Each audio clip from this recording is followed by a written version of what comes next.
улуттук адабият менен журналистиканын өнүгүшүнө чоң салым кошкон кыргыз эл жазуучусу, профессор, журналист Абделамит Матисаков агайдын 70 жылдык мааракеси белгиленип жаткан учуру, агайдын өрнөктүү өмүрү канчалаган жаштарга үлгү болуп келет. Абделамит Матисаков агайды бүгүнкү мааракеси менен куттуктап, кечени чагылдырып беребиз.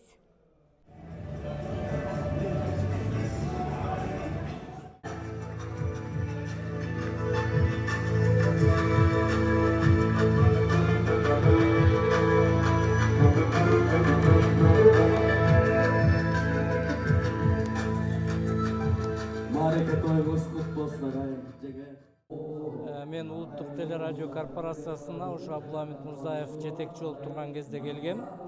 Ошол кезден баштап билем биздин Кыргыз улуттук телерадио корпорациясынын эң мыкты жетекчилеринин бири катарында азыркыга чейин биздин эсибизде. Бул кишинин кыргыз журналистикасында, кыргыз адабиятында, кыргыз ушундай окутуучулук педагогикасында өзгөчө орду бар кишилердин бири. Биздин коомубузда мына бүгүнкү күндө улуттук адабиятыбыздагы аңгеме жанрындагы бирден бир чыгаан калемгерибиз. Ана мына эгемендүү жылдарда Кыргызстандын массалык маалымат каражаттарынын эң ирилерин жетектеди мына биздин корпорация менен Кыргыз туусу гезитин. Ушундай чоң жолду басып өттү. Анан ушундай чоң даражага жеткенде мына азыр өзүнүн чыгармачылык тажрыйбасы такшалып турганда жаштарды тарбиялап атат. Улуттук университеттин журналистика институтуна сабак берип атат. Матисак мектебин түзүп атат. Бул чоң даанышмандык деп ойлойм, чоң устаттык деп ойлойм. Андыктан биз Абдуламит Мурзаевичке биринчи кезекте бекем ден соолук каалайбыз, узак өмүр каалайбыз.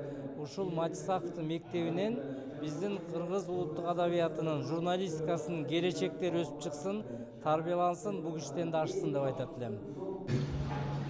Ошол 20-жылдагы Кыргыздын 3000 жылдык тарыхындагы 3 уктаса түшүнө кирбеген жетишкендиктерди жараткан агалардын арасында Абдуламит аке сиз да барсыз. Ошол себептен ошол доорду мен Абдуламит акенин доору, адабияттагы Абдуламит Матисаковдун доору деп коем. 70 жылдык мааракесин белгилеп атабыз. Бул бир гана сиздин мааракеңиз эмес, бул адабияттын мааракеси. Сиздин кыргыз адабиятына кошкон салымыңыз өзгөчө, публистикасына, журналистикага кошкон салымыңыз өзгөчө. Ал гана эмес, мына өзүңүздүн мына чыгармачылыгыңыз менен алектеместен мына жаштарды дагы чыгарып атасыз.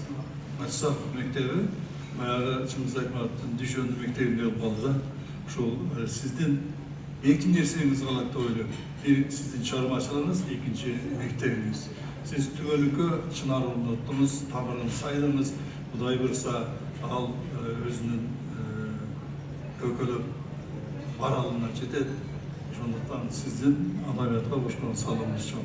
Abdullah Murzayev çököz ilgerten beri, studentlik mezgilden beri bir-birimizni tanıp, güzel güleş dost katarı, zamandaş katarı, kesipdeş katarı, ten katar, өсүп тең катар иштешип келатабыз. Бири-бирибизди мындай абдан бардык тараптан жакшы билген, үйрөнгөн адамдар катары, дос катары мамилебиз жакшы. Абдуламит Мурзаевич бүгүнкү күндө жалпы адабий чөйрөдө, коомчулукта мыкты жазуучу, мыкты журналист катары,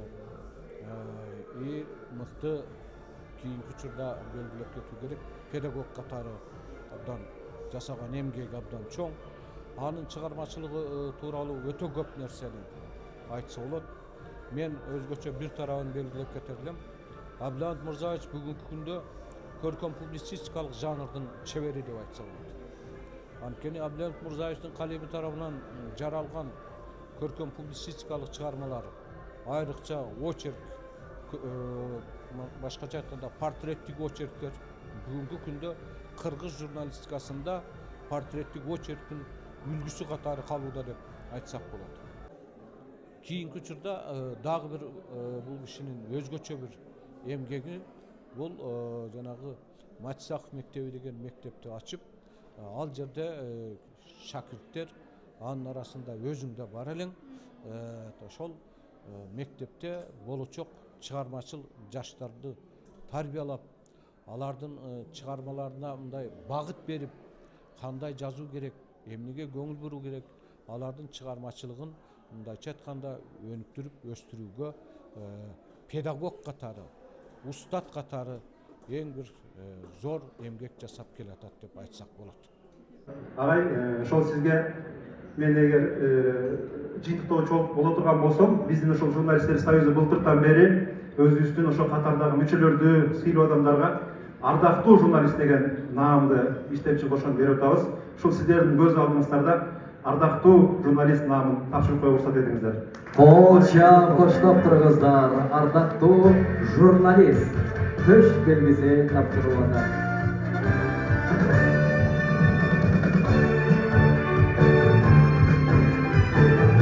Мына азыр Абдиламит агайдын мектеби деп атпайбызбы, Матисаковдун мектеби деп, жаңы түзүлдү, жаңы түптөлдү. Мына ушунча бир 5-10 жылдык эле мөөнөт деп кабыл алышы мүмкүн, бирок бул мектептин негизделгенине чындыгында эле көп болгон. Ошол мектептин биринчи окуучуларынан катарында мен бармын деп да айтсам жаңылышпаймын. Анткени Абдиламит Мурзаевич ошол Олуттук телевидениянын башкы директору болуп иштеп турганда, ошол дикторлук конкурс жарыялап, ошол сынактан жеңүүчү болуп, мен тандалып, ушул агайдын батасын алып, биринчи жолу эфирге чыкканмын. Демек, Абдиламит Мурзаевич бир гана мектептин негиздөөчүсү гана эмес, ушул экрандын көркүн ача турган көп журналисттердин, алып баруучулардын дагы тушоосун кескен мыкты устат. Устатыбызга эмнени каалайбыз? Узун өмүр, чыгармачылык дагы чоң ашууларды ашсын, китептер окумдуу болуп, ар бир кыргыздын жүрөгүнөн түнөк тапсын. Агайыбыз дайыма бар болсун. Uykusundan cebin aşkar Doktoru Pronizelini geçindi Men ömrümden bardığı göğü jurnalistika menen şu жазуучулукка aldı da. Mına bugün hem 70'ke çıkıp kalıp turmун. Hem Kuday bergen jaş. Emge miskiniptir, elge jurtka, okurmandarım var. Oşoğu sыймыктанам. Бүгүн кичинекей той өткөрүп атам. Ушу тойдо айтып аткан элдин каалоолору, тилектери шунчалык төбөм көккө жетип атат. Рахмат эл журтума. Ушулардын баары ушундай адамдардын тилек каалоолорунан кийин 80 жыл, 90 жыл жашаган келет экен. Ошо бүгүн өтө сыймыктанып атам. Кудай таалам баарына 70 жылдык, 80, 90 жылдык каалайм баарына. Мен дагы жолдошум айткан сөзгө кошулуп кетем. Биринчиден тоюбузга даярдап көрүп атып, көп толкундандык, бирок элден айланса болот.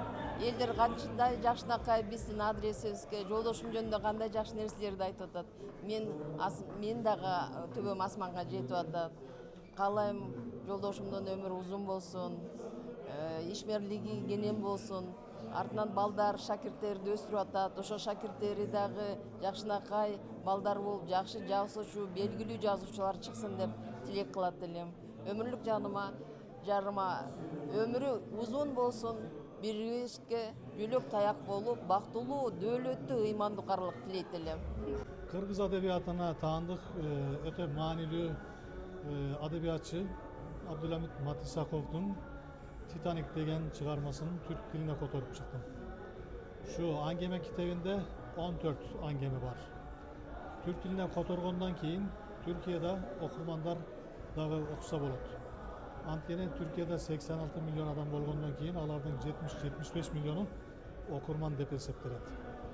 Балдардан эң чоң адамдарга чейинки окурмандарга ылайыктуу түрдө жазылганы үчүн анын ичинде кыргыз маданиятын, кыргыз тилин жана кыргыз баалуулуктарын чагылдырган чыгарма болуп эсептелет. Ошондуктан мен аябай сүйүндүм. Буга чейин 11-12 адабий чыгарманы түрк тилине котордум. Бирок Матисаковдун жазган аңгемелери ар кайсы деңгээлдеги адамдарга жараштуу болгондуктан мен пайдалуу мектептерде жана ар кайсы тармакта окуса болот деп эсептейм. Эми Абдиламит Матисаков көз мындан 52 жыл мурун 1974 жылы жай айында абитуриент болуп жүргөндө таанышканбыз. Анан экөөбүз тең Улуттук университеттин журналистика бөлүмүнө өткөнбүз студент болуп. Мына ошол мезгилден бери бирге жүрөбүз. 5 жыл чогуу окудук. 5 жыл окуп бүткөндөн кийин иштей баштадык. Эми Абдыламиттин бир өзгөчөлүгү ал жаш кезинен эле чыгармачылыкка өтө көңүл бурду. Көңүл буруп, студент кезинен баштап эле жакшынакай аңгемелерди республикалык маданий адабий гезиттерге, популярдуу гезиттерге чыгарды да.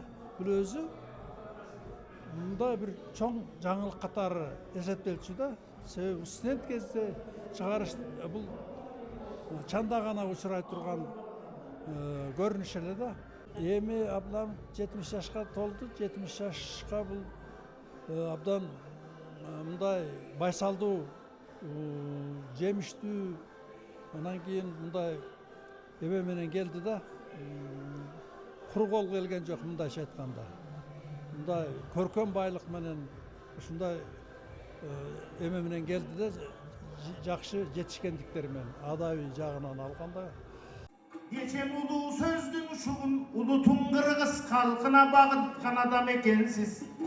Danaker bolup canatan, oy danasın yaşa 100 yaştın. Danışman kanan adam ekensiz. Студент өзгөчө биринчи курста өзүнө бир ишеним, өзүнө бир жөлөк издеп калат. Биз ушул улуттук университетке келгенден тарта биздин эң бир ишенген адамыбыз катары ушул агайыбыз бизге өзгөчө бир сабактарды берчү эле. Чындап эле агайыбыздын жүрөгүндө күн жашайт, анын жылуулугу жалпыбызга бирдей тиет. Ошол убактан тарта биз аңгеме чыгармаларды жазып отуруп, эң алгач ушул Матисаков мектеби деп 2017 жылы түптөлгөндө алардын биринчи баягы шакирттери болуп биз катталдык элек. Алды албетте бүгүн ушул Султан Раев агайыбызга чейин Жипарис Абаева эжелерибиз баардыгын шакирт издеп келе жатат. Бирок улуттук университеттин алдында түптөлгөндөн тарта биздин мектеп биринчи жолу биздин группа ошол биринчи шакирттер болуп негизделген. Ал убактан тарта ошол биз студенттер, мисалы бир группада 25-30 студент болобу, ар биринин ар кандай тагдыры, ар кандай жашоосу бар экендигине ошондо ынандык. Анткени ар бирибиз агайыбызга ишенип, жан дүйнөбүз менен ошол жашоо турмуштуу чыгармага жазып, анан ошолордун арасынан ошол шакирттеринин мыктыларын өздөрүнө кабыл алып, мектепке мүчө болуп кабыл алгандыгы маалым. Бүгүнкү күндө ушул Матисаков мектеби негизделип иш алып барып жаткандыгына 10 жыл болду. Аны менен катар шакирттердин саны 100гө жетти. Китеп болуп жарык чыккан аңгемелер 100. Ал эми жалпы баягы Facebook'та, газета, журналдарга жарыя көргөн аңгемелердин саны 500дөн ашуун деп айтсак болот да бүгүнкү күндө. Анан башка мугалимдерден айырмачылыгы агайыбыз биринчи кезекте журналистика жаатында мыкты эмгектенгендиги маалым. Ошол эле газета, теле жаатын жакшы түшүнөт. Аны менен катар эң негизгиси агайыбыз жазуучу да. Ошондон улам жазуучулук жашоону, тагдырды, жазуу кандай экендигин үйрөткөн университеттеги биздин өзгөчө мугалимдерибиздин бири болгон бүгүнкү күндө биздин устатыбыз. Бүгүнкү кече жылуу кабыл тилектерге урмат сыйга толуп, агайдын эмгек жолу, адамдык бийик сапаттары кеңири айтылды. Агайдын 70 жылдык мааракеси менен дагы бир жолу куттуктайбыз. Калемиңиз курч болуп, жазган чыгармаларыңыз жаштар үчүн жол көрсөтүүчү чырак болсун.